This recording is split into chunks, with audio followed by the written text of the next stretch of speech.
Welcome to the Kickstart Your Coaching Edge podcast, where it's all about getting real around all things coaching. And what we know for sure is that what got you here won't get you there. You can't see the spinach in your own teeth. And finally, hang on, because this one's really deep. Once you realize that you are the traffic, everything makes complete and unadulterated sense. Slow down. Why, Jen? Because you're moving too fast. You know what? You got to make the morning last. Just kicking down the cobblestones and what? Feeling groovy. I love it. Anybody remember that blast from the past, right? So today we are talking about optimism, and we're going to connect it to being in a groove versus being in a rut. And so, Karen, why don't you talk a little bit about the difference between a groove and a rut? So, if you think about grooves and you think about ruts, it's kind of a fine line because it really is, right? So you're in a groove, things are going, you're flowing, you're feeling good, you're in that flow spot, you see opportunities, you have choices.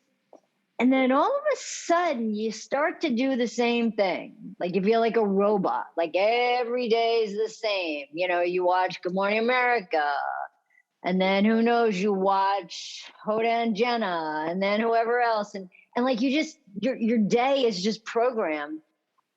And then it's like, hello, you're in a rut. And then you could basically say every single thing that's on TV, like all day and all evening. And like you're stuck. You're just kind of stuck there. And in the beginning, it was exciting. It's like, oh, great. What's this about? Or what's that about? So when you start, when you start something out and you start to get knowledge, you start to get skills, start to get the abilities around something, you get in this kind of groove where it's fun, again, interesting. And it's like, ooh, what else? What else? What else can I see? What else can I do? You're in a rut, you get these big ass walls up and you can't see jack. It's interesting because I can even think through my life about different grooves that I had. So there was no groove, then there was a groove. And then that repetition, the habits, all of that then turn things into a rut. So we're going to talk a little bit about how interesting it is when we're in a groove, we're of conscious choice, we're deliberate, we're figuring out who it is we want to be, how it is we want to show up, we're aligning our actions with those, and we're in a groove, we tend to feel extremely optimistic. Then we find ourselves doing the same thing day after day after day, and we lose our spark, we lose our enthusiasm, we lose our skill set, we lose our ability to pivot and do things different because it's just been the same old, same old, same old. How interesting it is when it was an optimistic groove, then it comes into a pessimistic rut. And you can hear it. I'm so tired of this running, or I just am not excited about this anymore. Whatever it is that has shifted. So when we think about that, it's how do you look at your life and still apply optimism, even when you know you're in a rut, and then use that optimism to get out of the rut and create a new groove. Jen, that makes me almost think of how do you balance? It's a balance, right? It's the balancing the optimism with, I don't know, I'm going to throw in, and we're not going to talk about this now, but with another EQ subscale of reality testing. So the optimism with the reality testing and figure out what's really real and what's really working. And then, so there's not the other noise that's coming in. So if you can figure out what's really real, right? It's not just, okay, that blind positivity thing, but it's what's really real. And how could you see what it is that you're not seeing? And optimism allows you to actually do that. When you say that, Kara, what I was drawing on my piece of paper is a T-chart, right? So you have your situation that you feel like you're in a rut about. And then you make a T-chart, and on the left-hand side, you write groove. On the right-hand side, you put rut. And then you have your topic at the top, and then you start to bullet out what makes it feel like a rut. How did it feel when you were in a groove? What was different? What was your thoughts? What were your feelings? What are your actions? What are your results?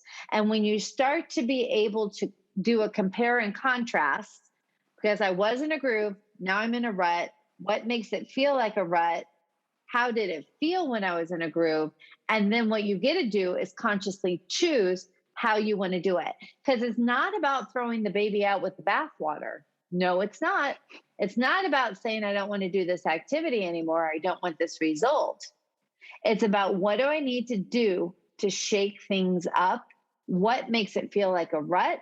What is missing from my groove?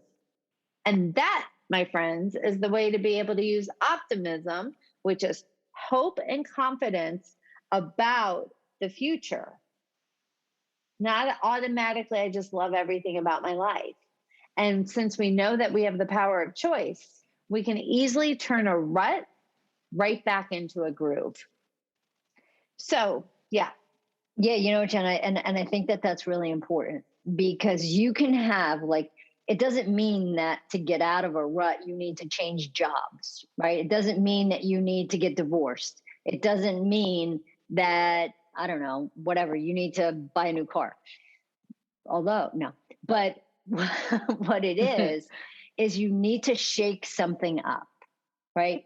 You need something different. You need a variety. You need to be able to get out, ditch the blinders, because the blinders are what have you in a rut. And think about all the times in your life that when you got in a rut where you used to be in a groove, right? What had you in the groove? And then it got into a rut. So boredom, right? Same old, like I was talking about, all those TV shows, all that kind of crap. So those things just keep you there. So the biggest piece here, and this is what we do for our clients, right? We create awareness, right? So it's our jobs as coaches to create awareness. The thing is, we need to be aware enough to know when we're stuck. And the only way you're going to know that is to sometimes say, hello, knock, knock, knock, hello, knock. Something's different. You have to actually just say, I want something to be different. Change it up, shake it up. And that's it, right? So if you have found that you were once optimistic and you've turned pessimistic about it, what perspective shift needs to be shaken up?